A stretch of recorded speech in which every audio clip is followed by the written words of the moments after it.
What's going on, Falcon fans? It's your boy Ricondo coming back at you with another video. So today we're going to talk about the Tampa Bay Buccaneer game yesterday against the Atlanta Falcons in the Mercedes-Benz stadiums. As you guys know, I was there yesterday watching the game in person, and I got some insight on what I saw, my thoughts, and I'll go ahead and let you guys know what I think about us moving forward for the next 5 games. So before we do that, subscribe to the channel. Please hit the notification bell so you know when I drop another video. Please hit the like button. And please, pass my video throughout the YouTube universe so other people can come in and hear what I got to say about the Atlanta Falcons and share your thoughts, what you guys think about our team moving forward. All right, so let's get into the video. So first of all, let's just talk. I'm just gonna go over some couple stats. First thing, we had 259-yard passing, 121-yard rushing. We went 9 for 17 on third down. So just looking at that from an offensive standpoint, that's pretty balanced. I thought we actually had a balanced offensive game plan yesterday. We actually had the advantage in the time of possession. So if you just look at the game from that standpoint, from a stat standpoint, I felt like the Atlanta Falcons did what they had to do. The issue was, one of my keys was scoring touchdown. We was not able to capitalize on all that time possession we had. We had 2 long drives. Came away with 3 points on one. Another, it was turnover on downs. Penalty, a sack, took us out of field goal range on one. We had a fumble on another. So if you just look at the miscues we had on offense, the timely drops, the timely penalties, like I said, the turnover we had, that fumble, all those things kind of stalled our offense when we needed to make plays. I thought for the most part, our defense held up well against Tom Brady. Of course, we got a interception return for a touchdown going into the half. That's great. That's a great way to go in the half. We had to punt the ball to them. It was like 44 seconds left, and I'm thinking, hey, Tom Brady finna go down there and at least get 3 points on the board. We was gonna be down 23-10. Circumstance, you see what happened. Marlon Davidson pick it off, run it in. We're down 20-17. We're getting the ball in the second half.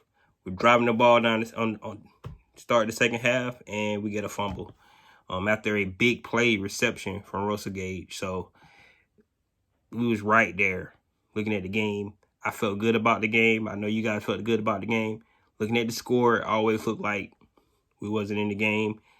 That's not the case. We were in the game, and I thought we played a balanced game.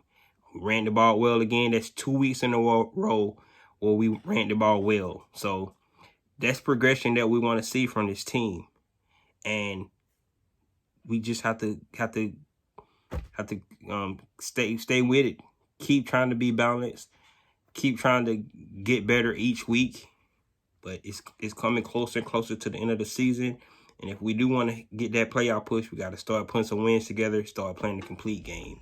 So that's what I've seen from the offensive standpoint. From a defensive standpoint, like I said, I think we did the best we could from a defensive standpoint. We keep going back to the lack of talent that we have on the team. Yes, these guys are professional, but some of these guys, especially when you have to play young guys right away, they're going to take advantage of that. I felt like in the second half, Tom Brady kind of targeted our rookie cornerback, Darren Hall.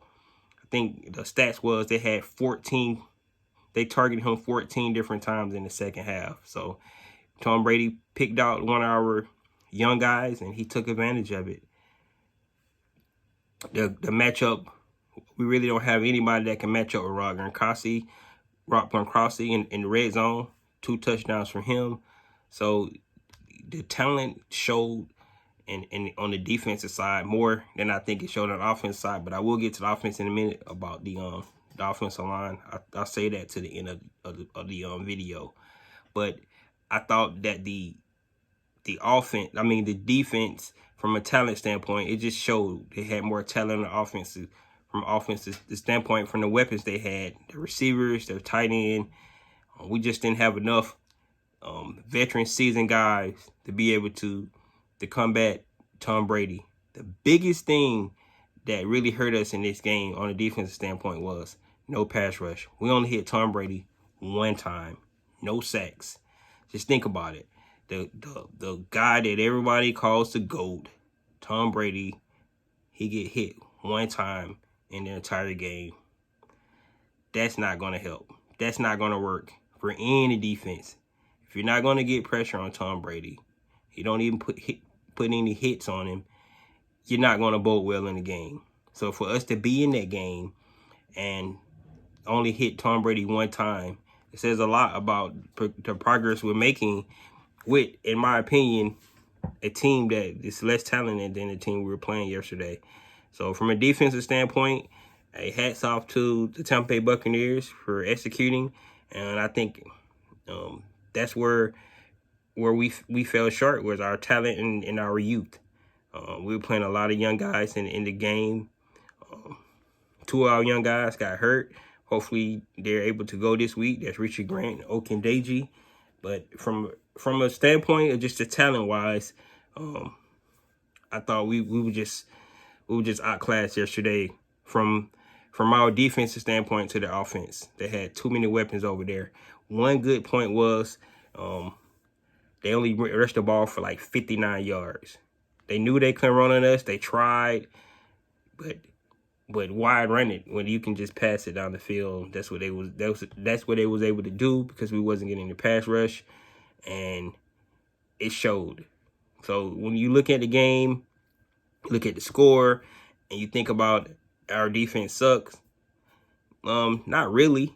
I mean, like I said, I think the defense held up well against that offense going against Tom Brady. So we did get a score off those guys.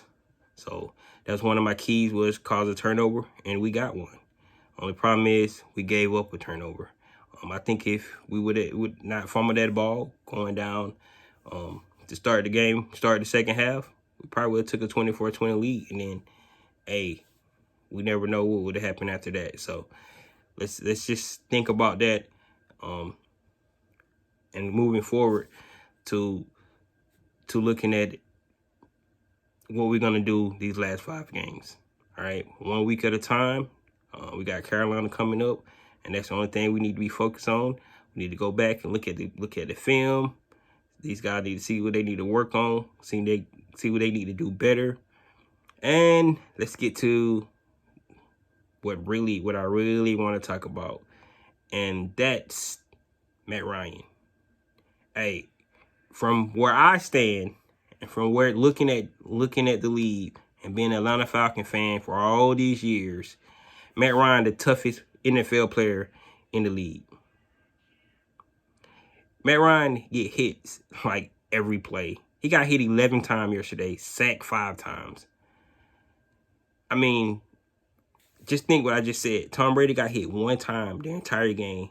Matt Ryan got hit 11 times, and he got sacked 5 times in the game. And, you know, what gets me is that people like, he holding on to the ball. He don't have time to hold on to the ball. He didn't have time to hold on to the ball yesterday. If you know anything about football, when they call a play, the receivers have to run a route. Yes, when they come off the line, they look open, but that does not mean that the route they was running. Think about it. If they running a particular route, Matt Ryan have to let them get into the route before he can pass the ball. So it baffles me when people say he holding the ball too long. How long did Tom Brady hold the ball yesterday? He had all day to hold it because his offensive line blocked for him. It does not make any sense that Matt Ryan been in this league for 14 years and we still cannot get protection for him. He's the toughest football player I've seen. He's been in the league 14 years, only missed 3 games, but he get hit like that every game. It's not because he hold on to the ball. I seen one play, the time the ball was hiked, Vita Vea was in his face. That third down, when we was driving the ball, we could at least got a field goal off of it. It had no time. It had no time. That's why we trying to be balanced. Because when these guys know that we're gonna have to pass the ball, they don't anticipate the run. They just coming straight from Matt Ryan. And right now, our young offensive line, these guys are hit or miss. Some games they have a pretty good game. The next game, they look god awful. I mean, that's just the bottom line. It's kind of sad that Matt Ryan is gonna go down as having all these losing seasons and on his record, but a lot of it's not his fault. It's just, I mean, at some point, with the lack of support he had from some of our people in the fan base, he should go somewhere else. And he really unappreciated about how he sits in the pocket. And then if you watch him, his demeanor, he pissed off. Just get up and go to the next play. Get up and go to the next play. In the press conference, he never throw anybody under the bus. But this guy go out and try to win every day. And all he asking for, just to give him a little time, man. Give him a little protection. If he had the kind of protection Tom Brady had yesterday, it would have been a different outcome in the game. Kyle Pitt can't get into his route. J. Sharp can't get into his route. Alumda's kids can't get into his route. Russell Gage can't get into his route. Because you know why? Tommy go back there. He don't have time. He's running for his life. He's trying to get out of harm's way. The young rookie Jalen Mayfield just got manhandled yesterday by Sue and Vita Vea. That's what happened. And Drew Dahlman, he got manhandled yesterday. I mean, it is what it is. Those two guys, they're rookies. We're gonna, like I said, you're gonna go through some growing pains with rookies. We understand that. But yesterday, it was just overwhelming. And like I said, the next game, they might play well. It's ups and downs, ebb and flows. But that's what Arthur Smith trying to create, that balance. You got to be able to run the ball. We ran the ball 2 weeks in a row very well. If we can continue to do that, create the balance, we're going to start look like the team that he want to look. Team that could be able to run the ball, go off play action, throw intermediate routes, and then take deep shots down the field. If the quarterback has time to take those deep shots. But if we don't have time to take those deep shots, it's never going to be what we want. So you got to give these guys time. The question is, do you believe in your left guard? Question is, do you believe in your center that you have? And if you do, that means you're going to have to go through some growing pains with these guys, and until they develop and they become better. Just hopefully Matt Ryan don't get killed in the process. So I just had to say that. I mean, if you just look at the disparity between getting hit one time in the game, then getting hit 11 times and taking 5 sacks, and then expect a different outcome than what the score was yesterday, you're not going to get it. And it's not because he's not a running quarterback. It's not because he's holding on to the ball. It's because the play is designed for the receivers to run certain routes until they get into the routes, but he can go through the progressions. If he don't have time to go through, what if the first read is not there? He got to go to the second read and third read. He don't have time to go through the first read. So we need to look at the game in its entirety and see what happened. Is one of those sacks might be his fault? Maybe. I didn't go look at the game completely. Maybe one of the sacks that happened yesterday was his fault. But like I said, until you understand what the play call was and what his first read was, his second read, his third read was, you really don't know. Anybody could be a Monday quarterback and look at the game like, the guy's wide open. But that wasn't who he was looking at first. It doesn't work like that. So you have to understand the game. You have to understand what's happening from all 11 players on the field. You can say if this guy just made this one block, it'll go for a touchdown, right? You say if this guy just run the route and cut it off 3 yards, 3 yards shorter, it'll go for a touchdown, or it'll be an interception, or you get his head knocked off, or whatever. I mean, that you have to understand the game within the game. Yes, you can look on the field and you can see what you see, but you don't know what he was thinking, what he was supposed to do with the ball, and where the ball was supposed to go. That's how it is. So let's get these guys. They do this for a living. They're not just going out there playing blind and hoping something happens. It's not sandlot football. It's a play called. He's going down his progressions, trying to figure out who to throw the ball to, but he got to have time. And what I seen yesterday, man, Ryan did not have time. And so from an offensive line standpoint, we had guys play great run offense, run blocking, and then we had guys play poor pass blocking. We got to be able to put it all together in one. And once we do that, then we can say that we had a complete game. But until then,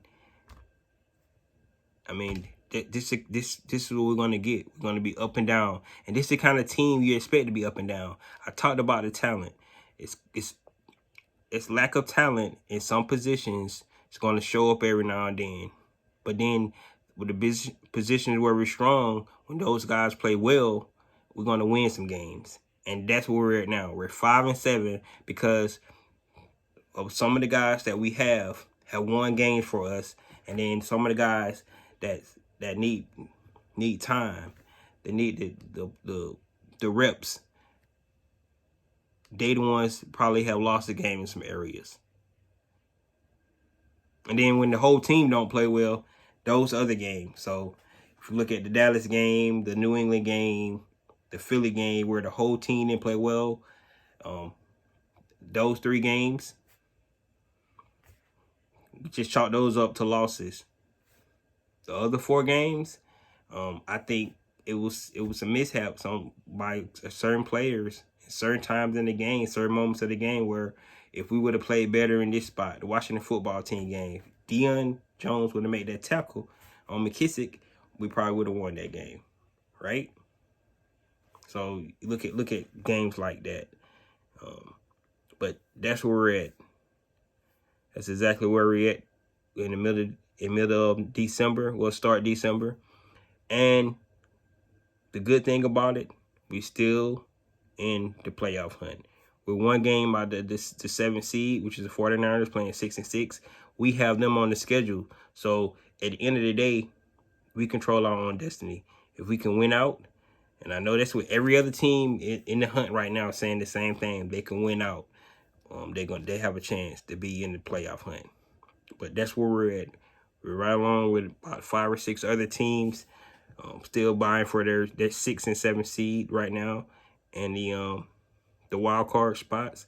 And if we can somehow get there, of course, first things first, we got to go out to Carolina, and we have to beat that team.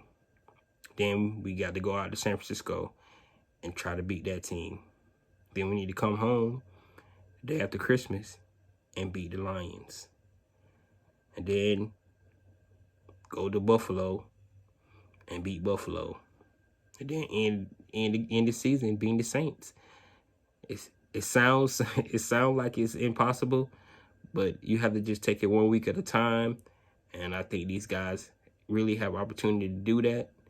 And that's where we're at. But some good and some bad from yesterday. I thought the good was the balance, the time possession. We controlled that. The way we played on defense, we held up for most of the game. And then the bad is the offensive line play and the pass protection. The penalties at the wrong time. The drops. I thought we had some key drops yesterday. Tarjay Shop had a bad drop. Kyle Pitts had a bad drop. You have to catch those passes, man. I counted 3. I forgot who the other player was. Maybe it was Lamade Zaccheaus. I think it was Lamade Zaccheaus, but it was Zaccheaus, Sharp, and Pitts.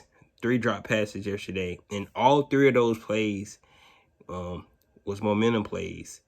The Tarjay Sharp one in the beginning was real bad because we didn't convert on the 3rd down, and then we had to go out. The Kyle Pitts was a big play, went right through his hand.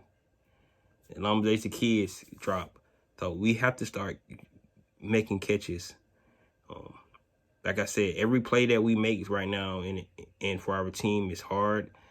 So we got to be able to capitalize on those plays when we have the opportunity. And right now, we're failing on some of those plays. But like I said, when you have a team that was put together with spare parts, you got a lot of journeymen on the team. You got a lot of young guys on the team. And then you got about 6 or 7 core guys that's been here a while. And it's just like a makeshift roster. This is their first year. Arthur Smith trying to put his scheme in. It's their first year for Dean Pease trying to, put his scheme in.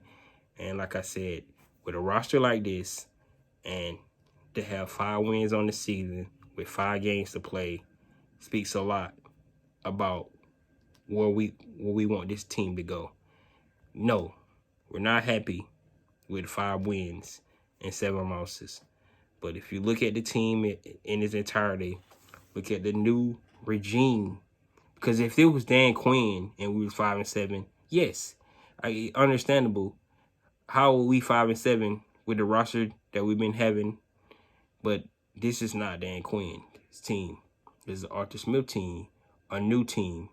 Look at some of the other teams with new coaches. The Jacksonville Jaguars, 2 wins. His new coach. The Detroit Lions. You see where I'm going with this? It takes time to build your culture to get where you want to go. And then you look at the teams that was expected to do good this year. Look at the Cleveland Browns. So, look at the Pittsburgh Steelers. We right there. We are right there. We're not the baddest team in the league. We definitely have room for improvement, but I'm still high on this team. We still in the hunt. The big thing is we have to win this game on Sunday if we want to stay relevant. We have to beat Carolina on Sunday. If we can beat Carolina on Sunday, we still in good shape. We still in great shape. I'm thinking if we can get out of these 5 games, if we can win 4 out of 5, that might put us in the spot to have a playoff run. Maybe 3 out of 5. Because 3 out of 5 put us at 8-9. That's under 500, but you never know. So if we can win 3 out of these last 5 games, put us at 8-9, hey, you see what happens. You want to go 5-0, 4-1, but if you can go 3-2, let's see what happens. So, guys, with that, you guys let me know what you think. Let you know if what I'm saying, you agree with me or disagree with me. Please let me know. Hey, we all Falcon fans. Your opinion matters just as much as mine. But end of the day, the team gonna do what they gonna do, and we just have to live with what they do. And then if you're a fan, you're gonna ride with them all the way to the wheels fall off. So, hey, just like that's what I do. Either we're gonna win it all or we're gonna lose it all. But at the end of the day, Ricondo is still gonna be a Falcon fan. Going through it with those guys. So, hey, it is what it is. So, guys, that's all I got. This your boy Rotundo. Please let me know what you guys think. Peace.